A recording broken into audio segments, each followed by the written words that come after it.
Well, I think most of us want to be better parents. We just don't always know how. And so coming up, we want to share with you the best parenting book that we've read yet. And I was surprised how quickly we saw results. So we'll share that with you coming up next.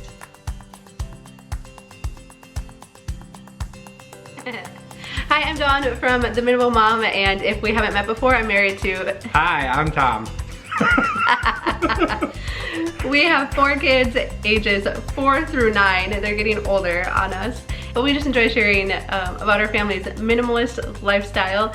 And actually, Tom's been coming around to it a little more. I've been the minimalist. I'm getting ready to purge. He's been the I'll humor you person. No, completely. I will humor you, and I think this is awesome that you're getting rid of all your stuff, but it just gives me some more room for mine. But there's been some changes lately. So if you have a husband that's not on board, stick with it. We're going on year 4 now.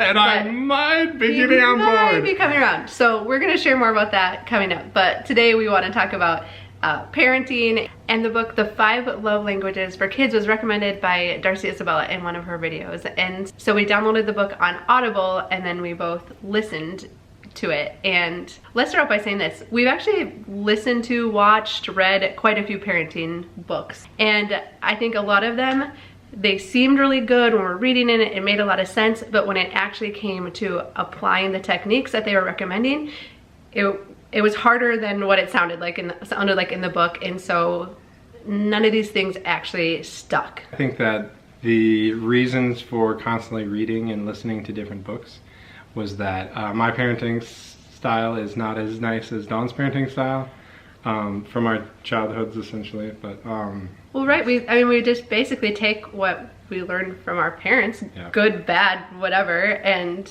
there's a lot of things we say we're not gonna do, and I found myself doing things I said I wasn't gonna do. Yeah. I'm like, oh, that sounded like my mom, which I love you, Mom, but she would probably have things she would change too. So I think we were both excited when we read this book because it seemed to click. And if you're not familiar with the 5 Love Languages, originally it was a book based for adults, and we went through the book and the thing, you know, I think as part of our premarital counseling 10 years ago, and it was good. And so so we were familiar with the concept. And if you're not, basically the 5 love languages are, can we list them off? Quality time, physical touch, acts of service, yep, gifts, and words of affirmation. Yep. The premise of the book is that when we learn our love language, that's how we receive love the best, and that's how we feel the most loved. So then when we apply this to our children, basically the goal is that we're gonna feel more connected with them, and they're gonna feel more loved because we're speaking their love language. And so again, we listened to the book on Audible, which was great. Tom could listen to it when you were driving. And when I first started listening to the book, I'm like, I wonder if I'm gonna be able to tell like what our kids' love languages are. You know, they're ages 4 through 9. But as you start listening to it, I think it is gonna be extremely obvious what your children's love languages are. Which one stuck out to you? Oh, Corbin, for sure. He's physical touch. Mm-hmm. And so our 5-year-old, and like we'll go to a restaurant and he'll wanna sit next to me and he'll be like, climbing on my lap at the restaurant. And so in the past, my reaction would be like, no, buddy, you need to sit on your chair. You know, like we're in public, like this isn't how you're supposed to be acting. Now looking back, I was like, oh, he wanted physical touch. Like he wanted to be close to me, you know? And so now like then the next time we went out to the restaurant, he's like, I still let him sit next to me, but I would just be intentional about like holding his hand or putting my my hand on his leg so that he could still have that physical touch, but he didn't literally have to be on my lap at the restaurant. What was another one? Adeline, our 9-year-old, hers was pretty obvious to me too, where hers is quality time. She's always wanting to play games or go with me if I have to run errands or something. She just always wants to be doing stuff together. Mm. So that was pretty clear what hers was. And we had noticed too, for a little while, she was always asking to go to my mom's house. And she was like, can I go make cards with Nana, or can I do this, you know, do a craft? And so I was like, sure, you know, great for them to have quality time with, you know, our parents and stuff. And then I was like, oh, maybe she's not getting that at home as much as she needs. Yep. But again, a lot of these things they're actually easy to implement. Like if Tom has to go to the store and he was like, oh, Adeline, do you want to come with me? You know, it doesn't have to be necessarily that you're going out on date nights together with our kids or, you know, these things. But like there are a lot of things that we just do throughout the day, you know, even like our 5-year-old with physical touch. Like first thing in the morning, I'm like, okay, come give me a hug. And just every time I'm around him, I just try to like have a hand on him in, you know, some way. I had actually asked Adeline one time, so we go to Menards a lot because we're constantly remodeling stuff or fixing something. So they hate it. They hate going there. And so one time I was just gonna run by myself and she's like, oh, I'll come with. And I asked her on the drive, I was like, so why did you want to come with? And she said, oh, I just like spending time with you. Yeah. And you know, this is me too. One of mine is quality time. And growing up, like I would always want to like ride in the tractor with my dad, and part of it was because I wanted him to have like not be alone or have quality time too. And she's always aware of that. Like if you have a long drive or something, like, oh, I don't want daddy to be lonely. And so you'll, even if she doesn't actually want to come, she'll go so like, that you don't feel left out.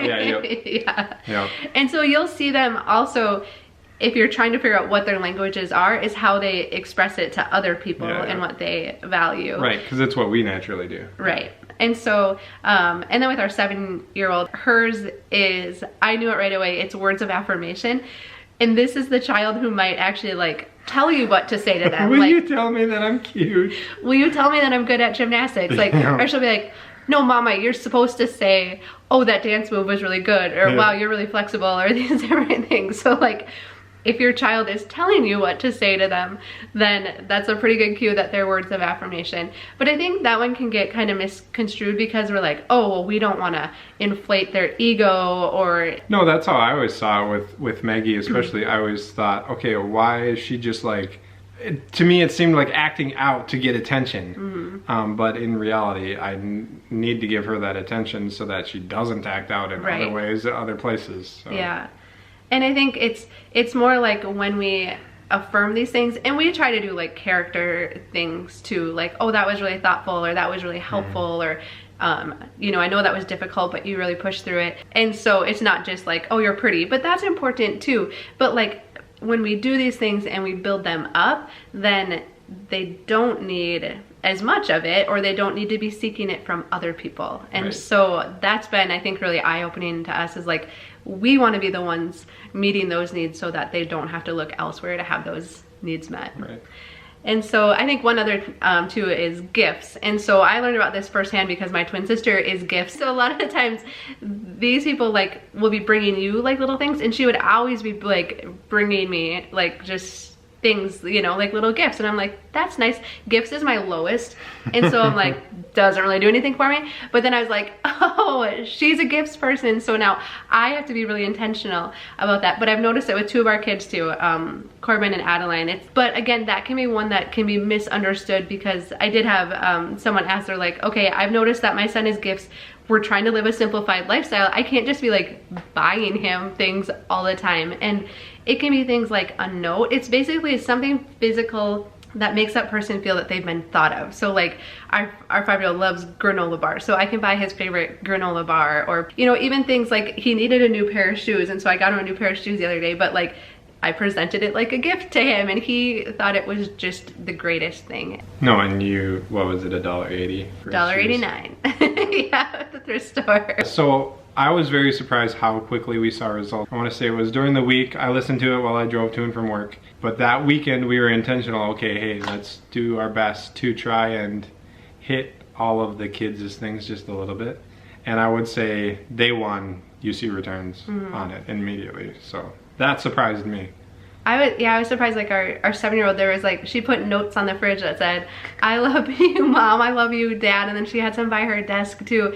I noticed with our 5-year-old with the physical touch, and they mentioned this in the book, that it might kind of like, once you start giving it to them, it might like go where they're just like totally like wanting like so much more. And I noticed that for sure. Like he was just like, every chance he got, like we were hugging and touching, and wrestling can be another way that it's expressed. But then it kind of like, it kind of peaked that weekend, and then now it's kind of leveled out again. Yep, so Dawn's a lot better at all that stuff than I naturally am. So like every morning, the kids naturally gravitate to go pile on Mom and sit with Mom. That weekend when we were intentionally doing this, the boys actually came over and will come sit by me and want to snuggle with me, which is very rare. You know, and it's been good. Like, you know, our week like during the week can get busy, and so on the weekends a lot of time it's like, okay, we need to reset. So I mean, we still have to be a little bit intentional about it, but I would say compared to all of the other books that we've read, this hands down, we've seen the most positive results from it and the most immediate results. We'd love for you to be able to read or listen to this book too. So we do have a link down below that you can listen, you can check out 2 books on Audible for 1 month for free if you use the link down below. I know some libraries also offer it, and then I'll have links to Amazon too if you want to actually read the physical book. And so actually, Tom, I want to ask you this too, is if someone would like, you know, their children's father, whether they live in the house with you or not, to listen to this book, what's the best way to go about gently encouraging that? Don't say, hey, I have this book for you to listen to. That's a good question. I think you'd have to start out with an affirmation of, hey, you know, I know that you do this really good. The kids really like doing this with you, or whatever. Like when you say that, or go to this certain place together, whatever it may be. And then I think you lead in from there with the, hey, I've been listening to this book that has helped me connect better with the kids, and I think that you may enjoy it too, that it may bring you and the kids closer, or the kids may enjoy your time with them better, or something along those lines. With them more better. Yeah. No, that's good. Like I said, we'll put that link down below. We hope it helps. We'd love to know too if there's any other parenting resources that have made a really big impact in your life. Be sure to share those down below as well. And as always, the best compliment you can give us is a thumbs up. And be sure to subscribe. We'd love to keep in touch with you, or share it with a friend too.